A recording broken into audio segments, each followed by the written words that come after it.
नमस्कार बंधुरा गौरीर किचेने सबाइके स्वागत। आज के आमी बानाबो लाल शाक भाजा रेसिपि। गरम गरम भातेर साथे एरकम लाल शाक भाजा थाकले आर किन्तु किछुई लागे ना। तार जोन्नो एखाने देखुन आमी एकदम फ्रेश लाल शाक निये नियेछि। एबारे कड़ाइयेर मध्य दिये दिलाम 1 टेबिल स्पून सर्षेर तेल। तेलटा गरम हये एलेई एकटार अर्धेक कुचिये केटे राखा पेंयाज दिये दिलाम।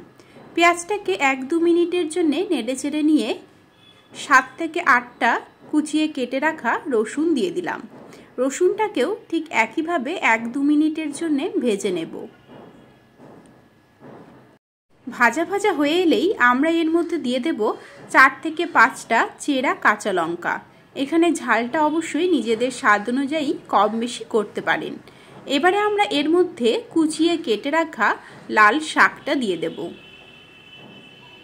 लाल शाकटा आपनारा যতটা পারবেন কুচিয়ে কেটে নেবেন, তাহলে দেখবেন রান্নাটা কিন্তু বেশি ভালো হয়। এবারে এগুলোকে একটু নেড়েচেড়ে নিয়ে মিশিয়ে নেব। এখানে কচি লাল শাকটা নেবেন, তাহলে টেস্টটা আরো বেশি ভালো আসবে। এই সময় আমি গ্যাসের ফ্লেমটা কিন্তু একদম লোতে রেখেছি। এবারে এর মধ্যে দিয়ে দেব 1/2 টিস্পুন নুন, দিয়ে দেব 4 ভাগের 1 ভাগ হলুদ গুঁড়ো।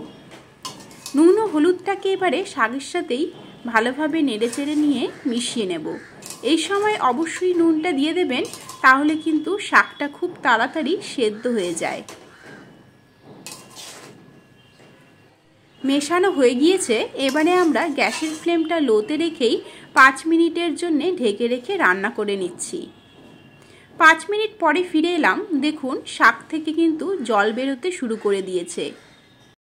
লাল শাক ভাজার জন্য বাইরে থেকে কিন্তু জল দেবার কোনো প্রয়োজন পড়ে না। শাক থেকেই দেখবেন জল বেরিয়ে আসে, সেই জলেই শাকটা কিন্তু সেদ্ধ হয়ে যায়। আমরা আরও 5 মিনিটের জন্য ঢেকে রেখে রান্না করে নিলাম। এবারে শাকটা দেখুন একদম নরম হয়ে মাখো মাখো হয়ে এসেছে। এইভাবে খুন্তি দিয়ে একটু করে দেবেন, যাতে আরও ভালোভাবে একসাথে মিশে যায়। শাকটা সেদ্ধ হয়ে এলেও এখনো কিন্তু জলজলে ভাবটা কাটেনি। এই জলজলে ভাবটা যতক্ষণ না কাটবে ততক্ষণ কিন্তু আমরা রান্না করে নেব। তবে খুব বেশি সময় লাগবে না, আর 2 থেকে 3 মিনিটের জন্যে রান্না করে নিলেই দেখবেন শাকের জলজলে ভাবটা একদম কেটে গিয়েছে।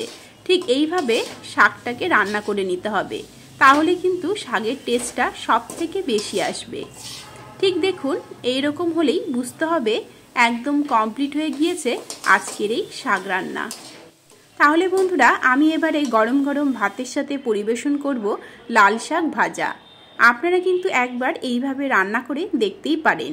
তাহলে বন্ধুরা আজকের এই রেসিপিটি আপনাদের কেমন লেগেছে আমাকে অবশ্যই কমেন্ট করে জানাবেন।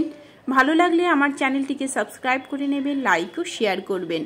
এরকমই আরও অনেক রেসিপি আমার চ্যানেলে রয়েছে, যেগুলো লিঙ্ক ডেসক্রিপশন বক্সে দেওয়া আছে, অথবা আপনারা আমার চ্যানেল ভিজিট করলেও দেখতে পারবেন।